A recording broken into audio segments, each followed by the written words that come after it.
Press conference बहुत ही अहम मुद्दे पे कॉल की गई है। सबसे पहले जैसे कि आप सारे मीडिया कर्मी, हमारे भाई बंधु, हमारे ऑल जे.एंड.के गुरु रविदास सभा के प्रोग्राम को हमेशा अपने मीडिया के माध्यम से लोगों तक हमारी आवाज़ को पहुंचाते हो, इसके लिए मैं आप सबका धन्यवादी हूं। सभा की ओर से भी धन्यवादी हूं और सारी बिरादरी की ओर से भी धन्यवादी हूं। इसके साथ ही जो लोहड़ी की सेलिब्रेशन हुई और आने वाला जो हमारा गणतंत्र दिवस 26 जनवरी को आने वाला है, उसके लिए भी मैं आप सबको मुबारकबाद पेश करना चाहूँगा। उसके साथ ही एक बड़ी स्पष्टीकरण वाली बात है कि ऑल जे.एंड.के श्री गुरु रविदास सभा, जिसका डिस्प्यूट पिछले लगभग एक डिकेड से हाई कोर्ट में चल रहा था और जनरल सेक्रेटरी और प्रेसिडेंट के बीच में वो केस चल रहे हैं। एक केस नहीं है, बहुत सारे केसेस चल रहे हैं। और जब लोगों को लगा कि ये केस खत्म होने वाले नहीं है, इनका आपस में इकट्ठ होने वाला नहीं है, और उससे क्या हुआ कि ऑल जे.एंड.के श्री गुरु रविदास सभा जो थी वो अपने काम जो थी वो प्रॉपर नहीं कर पा रही थी, जिसकी वजह से सभा को, लोगों को बहुत सारा नुकसान हो रहा था।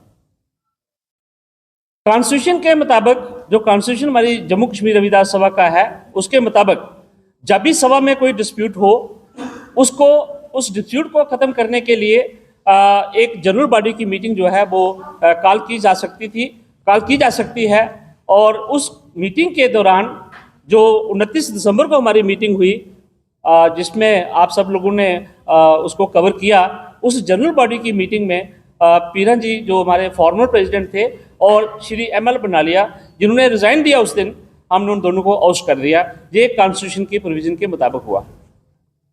29 दिसंबर को ही समाज ने, बरादरी ने एक कमेटी कॉन्स्टिट्यूट की और वो अडॉक कमेटी है, और वो कमेटी जो है वो सभा के सारे ही काम को संचालन करेगी। उसमें इलेक्शन भी वो करवाएगी, श्री गुरु रविदास महाराज जी की शोभा यात्रा भी ऑर्गेनाइज करेगी और जन्मदिन को भी सेलिब्रेट करेगी। जैसे कि मैं आप सब लोगों के समक्ष बात कहना चाहूँगा कि हमारी शोभा यात्रा जो 9 फरवरी को इसी प्रांगण से शुरू होकर जम्मू के अलग अलग बाज़ारों से होती हुई बहु फोर्ट रविदास सभा में संपन्न होगी।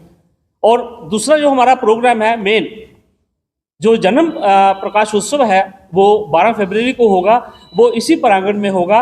और हम बरादरी से, आपके मीडिया के माध्यम से बरादरी को हम ये अपील करना चाहते हैं कि हज़ारों की संख्या में आएँ और शोभा यात्रा को में भी शामिल हों और जन्मदिन के दिन भी आके इस जन्मदिन की शोभा को बढ़ाएं।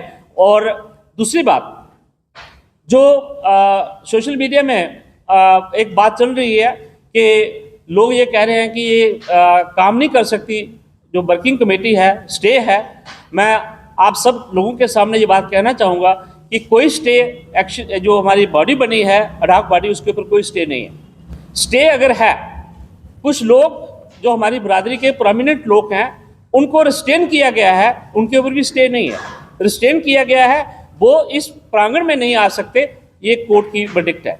लेकिन स्पष्टीकरण ये है कि जो अडॉक बॉडी बनी हुई है और प्लस जितने भी मेरे बरादरी के लोग आज यहाँ शामिल हुए हैं, इन लोगों के ऊपर किसी के ऊपर स्टे नहीं है, ये फ्री हैं। और बरादरी जो है हमारी कमेटी के ऊपर विश्वास करते हुए हमें उन्होंने ऑथराइज किया है कि आप बरादरी के जितने भी काम काज हैं आप उसको संभालें, जितनी देर तक हम इलेक्शन नहीं करवा पाएंगे।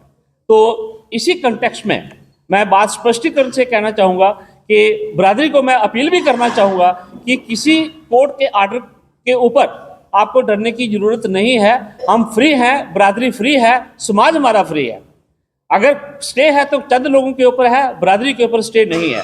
और वो लोग जिनके ऊपर स्टे है वो हमारे यहाँ कभी भी शामिल नहीं होते, किसी भी प्रोग्राम में वो नहीं आते। दूसरी बात, हज़ारों की संख्या में आके शोभा यात्रा की शोभा को भी बढ़ाएं, जिसका 9 फरवरी को संचालन किया जाएगा और 12 फरवरी को जन्मदिन जो है हम सेलिब्रेट कर रहे हैं, उसमें भी आने की कोशिश करें। दूसरी बात, परमिशन के लिए हमने अप्लाई किया हुआ है और मुझे लगता है कि थोड़े ही दिनों में, एक आधे दिन में ही हमें वो परमिशन भी ग्रांट हो जाएगी। और परमिशन के लिए भी एक अफवाह चल रही है कि इनको परमिशन नहीं दी जाएगी क्योंकि ये कोर्ट का स्टे है। मैं बात स्पष्ट करना चाहता हूं कि परमिशन के ऊपर कोई स्टे नहीं है, हमारी कामकाज के ऊपर कोई स्टे नहीं है और हम फ्री हैं, हम फ्री होकर काम करेंगे और गुरु घर की मर्यादा को, कॉन्स्टिट्यूशन की मर्यादा को सामने रख के हम सारा काम करेंगे। जय हिंद, जय भारत।